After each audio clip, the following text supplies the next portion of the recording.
Okay, so we'll just wait for them to join when they get here. But for now, hi, I'm Lily. I'm going to be teaching this course, but it is my first time. So if you guys have any questions, just be sure to let me know and I'll try to answer it as best as I can. Are you guys super opposed to turning your cameras on, or can we do that?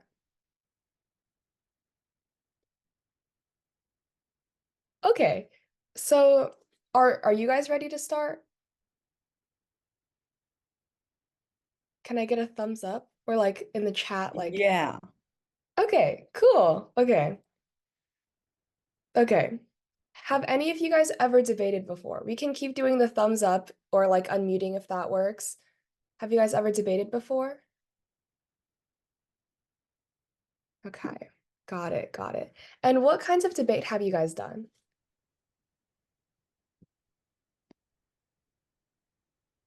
It's okay if you don't know. We can just keep it at that and I'll try public forum. Very real. Okay. Congress. Congress is a big one. There's always a lot of people in Congress. I'm actually super interested in doing that myself, but I haven't gotten the chance yet. But for me, mainly, I debate in Parli, which is parliamentary debate, and I do a lot of world schools and I do a lot of speech. So I'm just going to quickly run through and kind of explain what Parli is for the people who haven't done Parli before. Basically, in other debate formats like Lincoln Douglas, public forum, and policy debate, you have a really long period of time to kind of decide what you want your case to be. So in policy, you get the entire year to debate the same topic. So, which is really helpful because you can take the entire year into kind of planning your case and what you want it to be. And in public forum, I think it's 1 to 2 months. Go ahead and correct me in the chat if I'm wrong. And for LD, it's also about 1 to 2 months. But for Parley, you get 20 minutes. So you get a new topic every single round, and you have 20 minutes of prep time to decide what you want your case to be. And I know for someone who might be coming from Congress or from public forum, this might sound a little daunting, but it's actually pretty easy once you get into the hang of it. So let me share my screen and I'll show you guys what the structure of Parley is.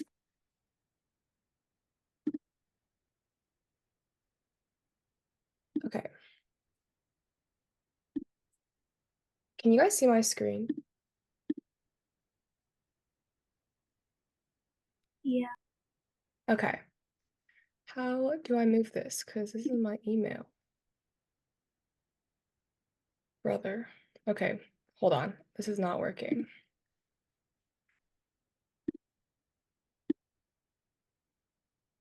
Okay, we're gonna go again. We're gonna go again.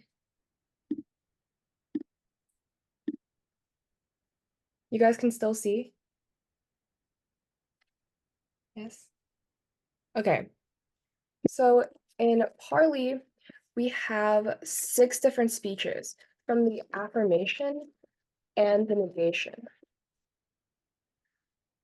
And let's take a practice resolution and we'll say chocolate, oops, chocolate ice cream should be banned in the United States. Okay, pretty easy. And on the affirmation, you're going to say, yeah, chocolate ice cream should be banned. And on the negation, you might expect them to say, no, we should keep chocolate ice cream. But you can also expect the negation to say something like, chocolate ice cream and vanilla ice cream should be banned. You honestly have a lot more freedom when you're on the negation, so I honestly like being on the negation more. But let's talk about a little bit of structure first. So as I just said, there's going to be 6 speeches. You have the first aft speech, which is going to be called the PMC. So parley debate is structured after British parliamentary debate, which is, yes, we're doing parliamentary, which is very different from what you might see in American government, since we're not in Britain, obviously. So the PMC stands for the Prime Minister Constructed. And in the first affirmation speech, you're presenting your case.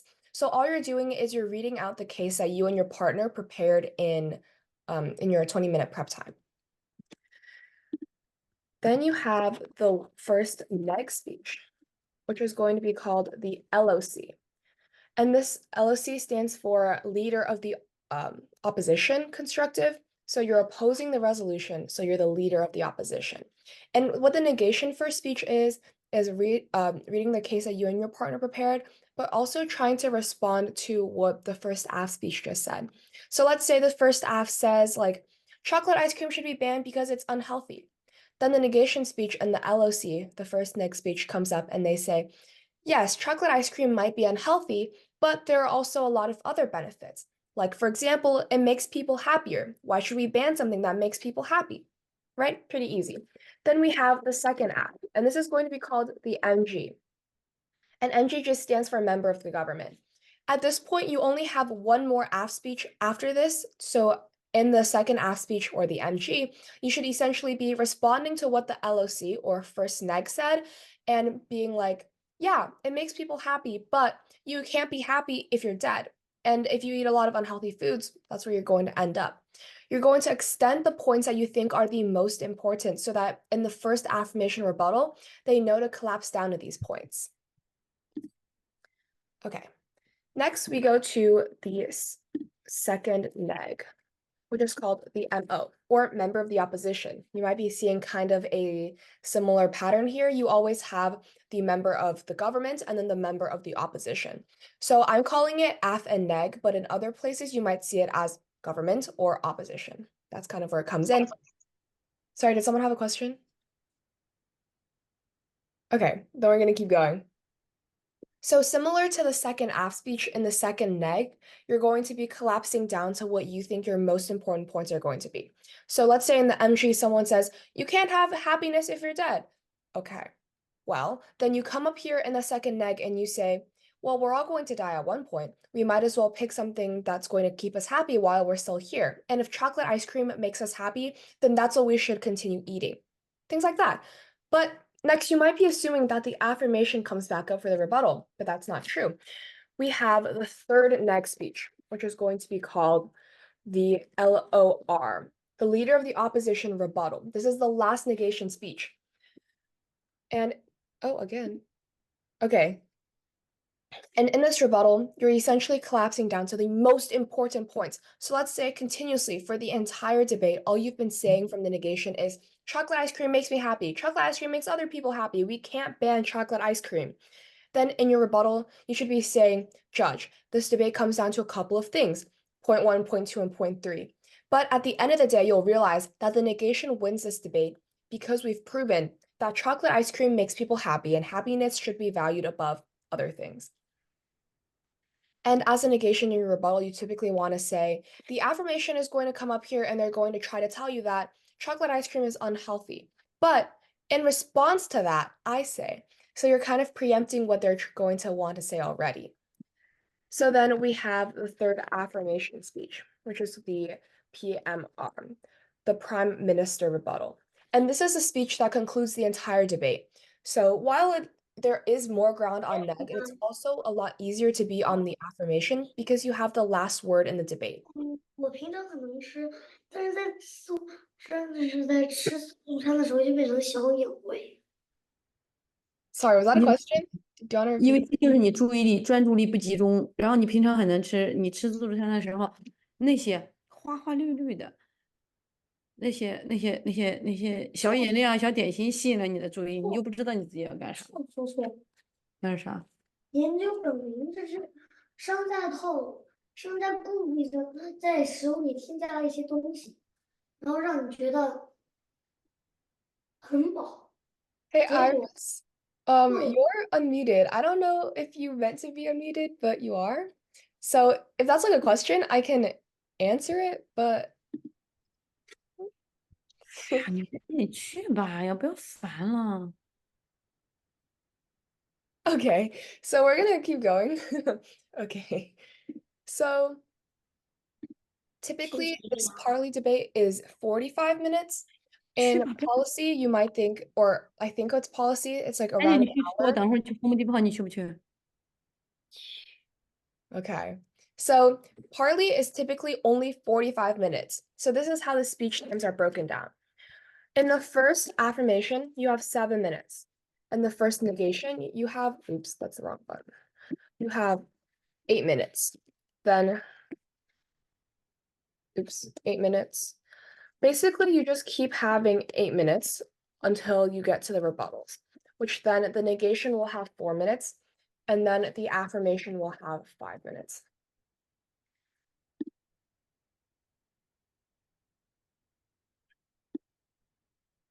Yes, I'm going to write down the abbreviations, don't worry. Okay. So you might notice that in the second and the third neg, there is no affirmation speech in between. So the negation has a solid 13 minutes to just be talking about their points and how important it is. Okay. Does anyone have any questions other than the abbreviations for now? Okay. And my meeting is set for 40 minutes. So at 7:20, I'm gonna let you guys take a 5-minute break, but I want you guys to come back at 7:25 using the same Zoom link. Okay. So in 5 minutes, we'll take a 5-minute break. Yes? Okay. And you might be wondering, well, in this entire 45-minute speech, what if I have a question about something that they're doing? Easy, right? In every speech except the last two, that's last three, except the last two, you can ask a question. If you're in an in-person round, you can go ahead and stand up. You don't even have to say anything, right? You just stand up, they'll look at you, and they'll be like, yes, do you have a question? And you can be like, yes, I have a question. Are you only banning chocolate ice cream, or are you going to be banning all kinds of ice cream, right? But let's say that you don't want to stand up. You can raise your hand, same thing. Or you can just verbally say POI. And this is going to be called point of information. Don't worry, I'll also be writing that down. I'll tell you what the abbreviation stands for in a little bit, or I'll write it down in a little bit. But POI, universally understood in debate to mean question. And oftentimes, if you go against someone who's really, really annoying, they'll be like, oh, I actually have a lot to say right now, so I'll take your question at the end of the speech if I have time. And then they won't take your question, which is super annoying. Because what if you didn't understand something that they said? Well, Thank you. Yeah, I'm doing it. because there's also something called a point of clarification, and they have to take it, right? They can't say, oh, you need something clarified? Let me take it at the end of my speech. No, they have to take it right when you ask it. But that also means that they can pause time. So let's say your question was originally, are you only banning chocolate ice cream?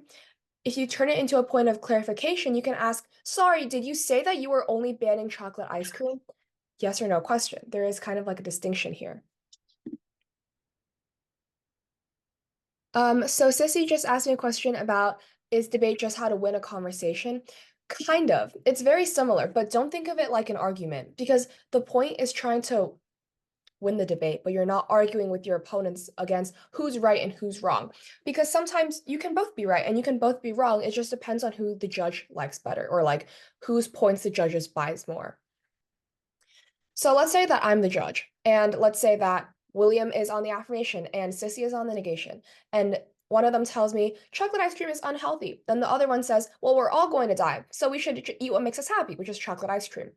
I agree. I love chocolate ice cream. I think that Sissy has made some great points from the negation. And I think that chocolate ice cream is very good and we're all going to die eventually. So just do what makes you happy, right?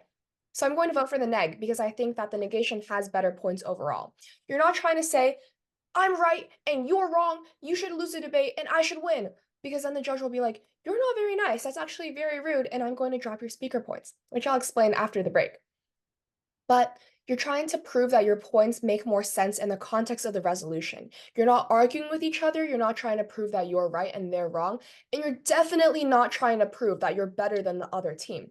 You never want to come off like you're doing better or you think you're better, because that's rude. There's very low sportsmanship when you believe that. So I'm going to let you guys go and then restart the meeting, but I want you to join back at 7:25 using the same link. Okay, I'll see you guys soon. You're always going to have a partner in Parli. And when you don't, like let's say your partner is super sick and they can't make it to a round, you do this thing called mavericking, where you essentially debate all three roles by yourself instead of having like a partnership.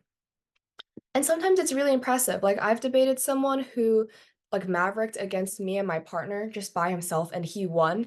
And at the time I was really mad, but I was also really impressed. Because imagine being one person going against two people and you still win.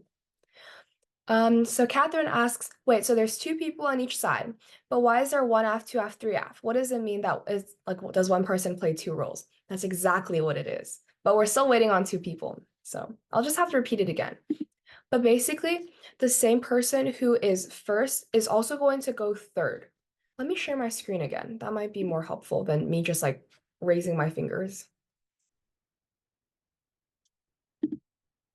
Okay. So if you are one half, you're also going to go three half. And then your partner will go two half. And it's the same for the negation. So one neg is also going to go three neg, and then your partner will go two neg. It's kind of like that. So the kind of people that typically go one and third are people that the judge likes more and knows more about the topic. So I always go one and three because I do a lot of prior research, and my partner goes second because he's very good at getting his point across. So refer back to earlier when I said that debating isn't arguing. You're not saying I'm better than you are, my points are better than yours, therefore we should win this entire debate. Okay? It's more so like, oh, they said this, and this is true, but it's less significant when you compare it to our point here. You might say that chocolate ice cream is yummy, but it's unhealthy, and you want to preserve your health while you can. So it's better to have chocolate ice cream in moderation, which is going to happen if you ban chocolate ice cream in the United States. So something like that. My partner was also really good at like convincing the judge of his points. So you might have two people from the one from the aff and one from the neg. Then the affirmation could be screaming their head off at you, being like, chocolate ice cream is so bad. We have to ban chocolate ice cream. The judge isn't going to like you very much if you start yelling at them, right? But then you could have someone from the neg who's saying, chocolate ice cream is unhealthy, but chocolate ice cream also makes us happy. Don't you want to be happy, judge? Very persuasive, right? Well, maybe not in that context, but if you're very persuasive, you're good at getting your point across, you're going to be the second speaker. And if you're one and third, you also have the last word for your side in the debate. So if you're going one and three, in the rebuttal, you have to be very good at thinking about what your most important points are and paying attention to what your partner tried to collapse down to in their speech. So let's say I'm on the affirmation and I have 3 points, but I focus a lot on the first point. My partner who's giving our rebuttal or our third speech better be in the rebuttal saying, our first point is the most important point, and let me tell you why, and spend a good chunk of their time talking about why it's the most important point. Does that answer your question? I know I was talking a lot. Is there any debate to win something you want? Do you mean like a prize or like a trophy or like bragging rights? I well, oftentimes if you win a debate, there's going to be 5 or 6 prelims.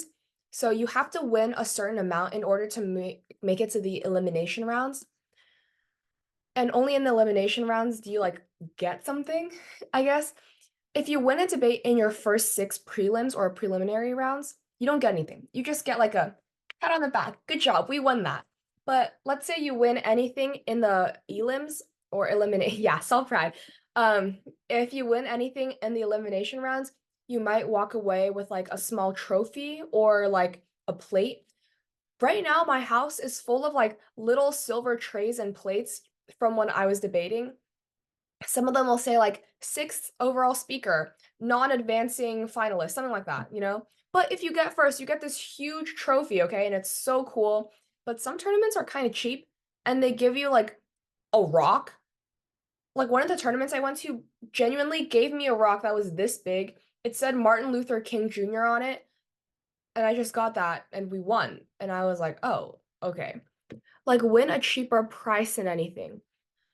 There's not much you can be buying at a debate tournament other than food, but usually people bring their own food or their coach will take them to like the supermarket to get something. Most debate tournaments, you don't win a cash prize, but if it's like a higher level tournament, like states or nationals, you might win a scholarship or you might win a scholarship or like a sum of money, maybe like 100, $300 USD. Are you guys in China? Should I convert that to RMB? Okay. Problem for later, right? Hi. Was that a question? Okay, you should be good. Facts. I'm in California too. Okay. I was just told that this is going to be like predominantly like Chinese. So I was like, okay, well, my Chinese isn't that good, but we'll figure it out as we go along. I'm in California right now too. We're all in California. Basically, there's no problem. Okay. Okay. That was really embarrassing. Okay. So more people are here now. So I can talk about like the more important stuff. Okay, so earlier someone asked me, what are the different kinds of resolutions that you see in Parli? And there's going to be three different resolutions. You have your policy, your fact, and your value. And essentially how it's broken down is policy is the one that you're going to see the most. And policy is like the United States government should do something. So in the context of chocolate ice cream, the United States federal government should ban chocolate ice cream. Kind of makes sense, right? There's an actor, someone you want to do something, and then the action. And in a policy resolution, you know it's policy if it says should. Pretty easy. Like it's a really big indicator that it's going to be policy. Next, we talk about fact. As you might tell from the name, you're trying to prove that something is right or wrong, true or false. So in this context, you can say, chocolate ice cream is better than vanilla ice cream. You can tell that it's going to be fact when it says is better, is more true than. Something like that. Like you can tell it's a fact because there's no action statement, there's no actor. You're just trying to prove if it is or if it isn't. And lastly, we have value. And in a value resolution, you're going to say something like chocolate ice cream does more harm than good. Chocolate ice cream ought not be served in California cafeterias, right? You can tell that it's going to be a value resolution if it asks you to consider like the ethics and the morals of the situation. So more harm than good, something like that. Or if it says the word ought. So there's a difference between value and policy resolutions, and that policy is always going to say should, and value is always going to say ought. I'll write that here. So three resolutions. Policy has an actor and an action. Contains the word should. Okay. And then we have fact, which is considering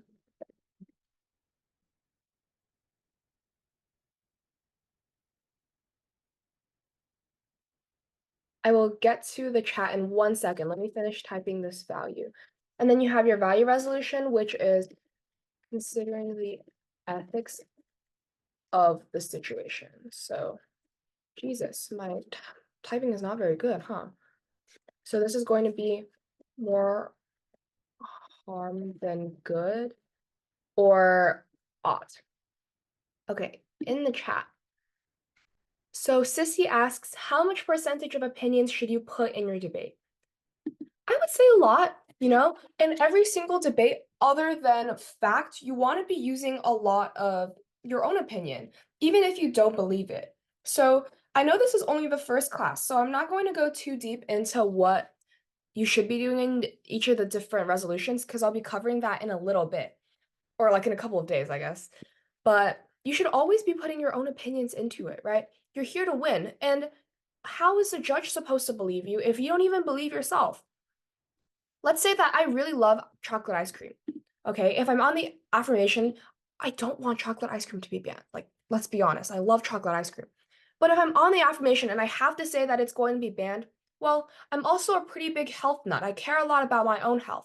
So I'm going to go into this round believing that health should become the first priority. Out of everything else you care about, health comes first.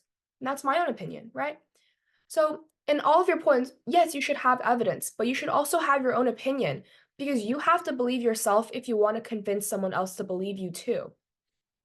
But let's say I'm on the negation and I don't want chocolate ice cream to be banned. Perfect. I have a lot of opinions about that. Chocolate ice cream should not be banned because it makes me happy. It makes other people happy. Why would you ban something that makes people happy? Right? So it's kind of like that. Just make sure you have a lot of opinions.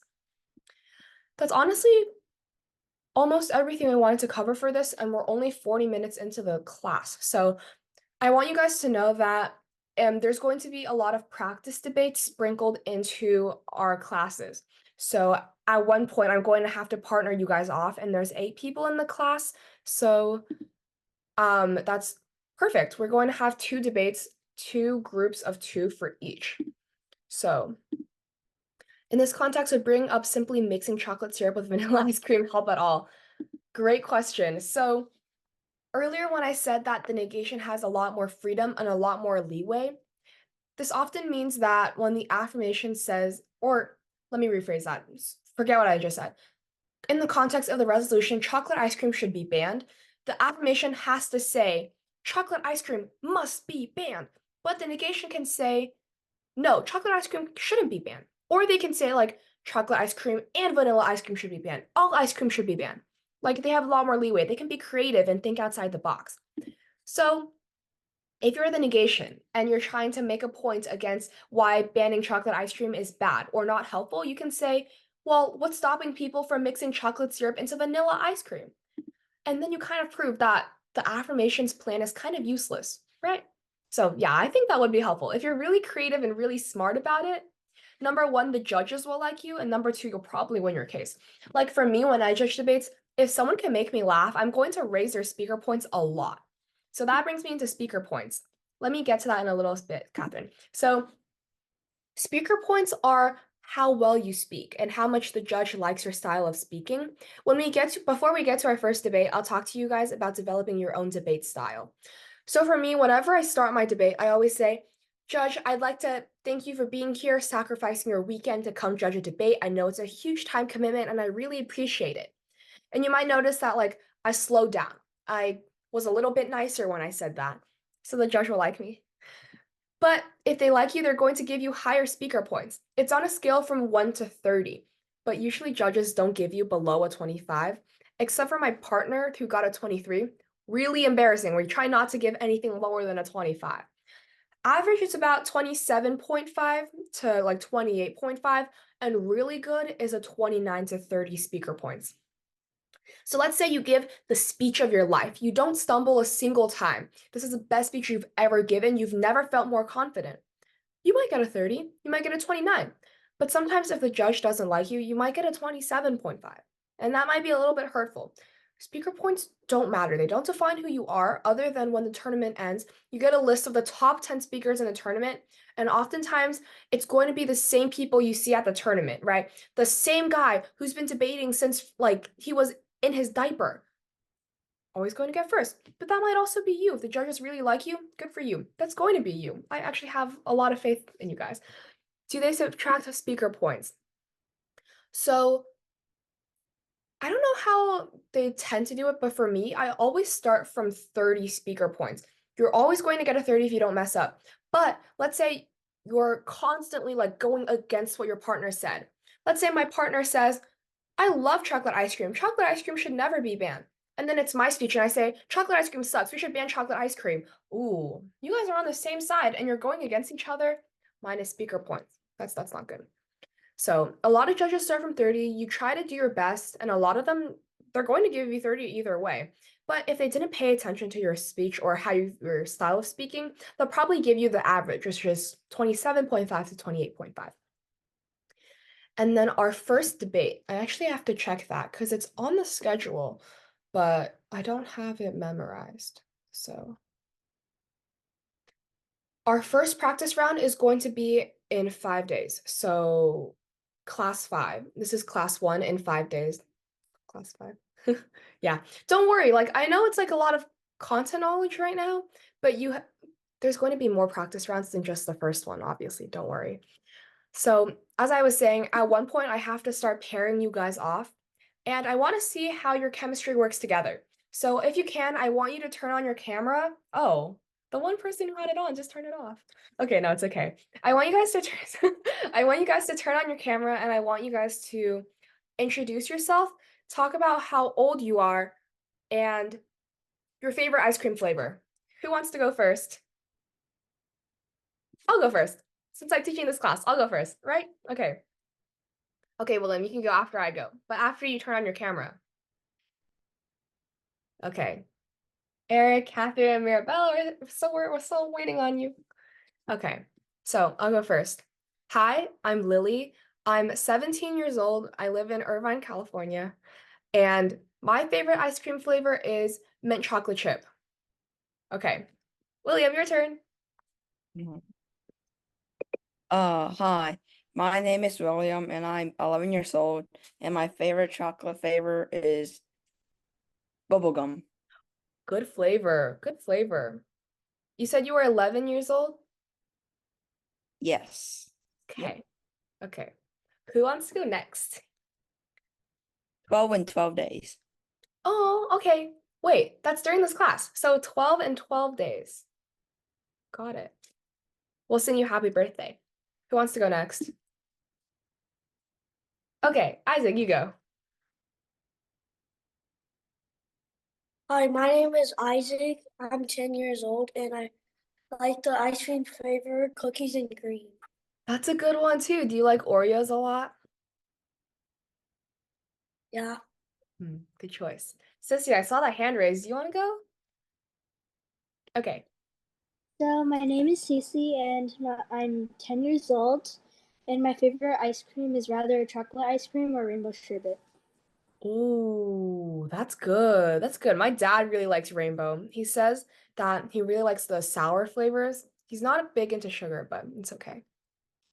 Who wants to go next? Okay, Mirabelle, you'll go. I trust. Okay, hi, I'm Mirabelle, I'm 13. My favorite ice cream flavor is probably like cookies and cream or something. Okay. Do you like Oreos too? Yeah. Good to know. Good to know. Okay. Eric, do you want to go? Oh, sure. Oh, okay, my name's Eric and I'm 14 years old. My favorite ice cream flavor is vanilla, mostly because I haven't had any other ice cream flavors other than that for a long time. Well, there's a lot of cookies and cream lovers here, so if you get a chance, probably try that. Yeah, I And think I will. oh, sorry. And lastly, we'll have Catherine. Hello, my name is Catherine, and I'm 14 years old. And my favorite ice cream flavor is the classics, vanilla and chocolate. Okay, that's really facts. Do you really enjoy it when they have like the swirl option and you have like half chocolate, half vanilla? Yes. Okay, so wow, I'm not really the best at math, guys, but I think there's a really wide range of ages here. Okay, we got two 10-year-olds, one 11, one 13, and two 14. So that's six of us. Okay, I know I said I wasn't good at math, but I promise you I actually am good at math. I have to think. I haven't done math in a really long time. It's literally summer, okay? I think they said that Catherine and Eric would be good partners, and I think so too, because they like the same ice cream flavor. But there's also a big age gap. I think, guys. Okay. Hmm. No, I think the ice cream question wasn't a good question. Tell me about your hobbies. We'll go in the same order. So, William, you'll go first. What are your hobbies? My hobby is basketball and I've Facts. been playing in a couple leagues and getting trophies. Wow, okay, so now you'll have basketball trophies and debate trophies. Okay, who went next? Isaac, you went next. What are your hobbies? Soccer or swimming. Soccer and swimming. Okay, okay. We're a big athletic group. I get it. I get it. Sissy? My I like it. hobbies are Sorry. my hobbies are reading, drawing, and yeah, sleeping. I love sleeping. I'm in my room right now. My bed is right there. And I have to sit here. No, I'm just kidding.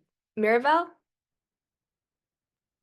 Um, my hobbies are like drawing and like playing video games and then yeah, also sleeping, even though like I can't sleep at night as well. What video games do you play? Um, Honkai Star Rail. Good choice. Good choice. Okay, Eric? My hobbies are tennis, coding, and playing video games. Tennis, and also video games. What video games do you play? I play like Valorant and League of Legends. League, okay. And what about Catherine? My hobbies are dancing and drawing and speech and debate. I love like speech more. You know, I used to do dance for the first 2 years of high school, and then I stopped. Oh no, a League player. Oh wow. Okay. That's really funny. Okay, sorry. So I think we're gonna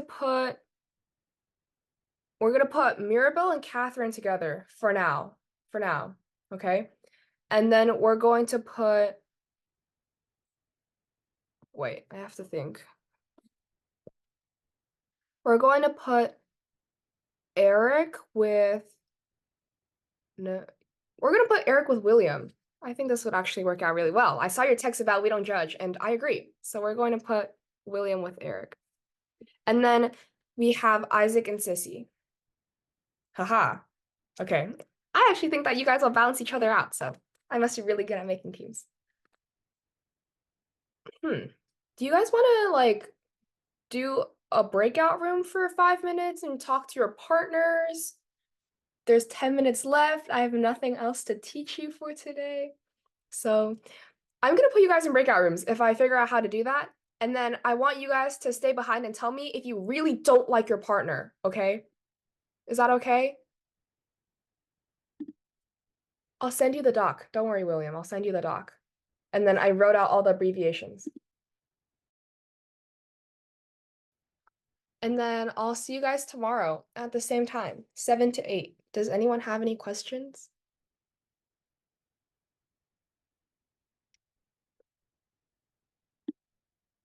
Okay. Did you guys exchange contact info yet? Okay, we can do that next time. There's a lot of time before the next practice round, so don't worry, don't sweat it. I'll stay here for a little bit if you guys have questions. And then if you don't have, oh, cute kid. Okay, if you don't have questions, you can go. Thanks for coming. See you tomorrow.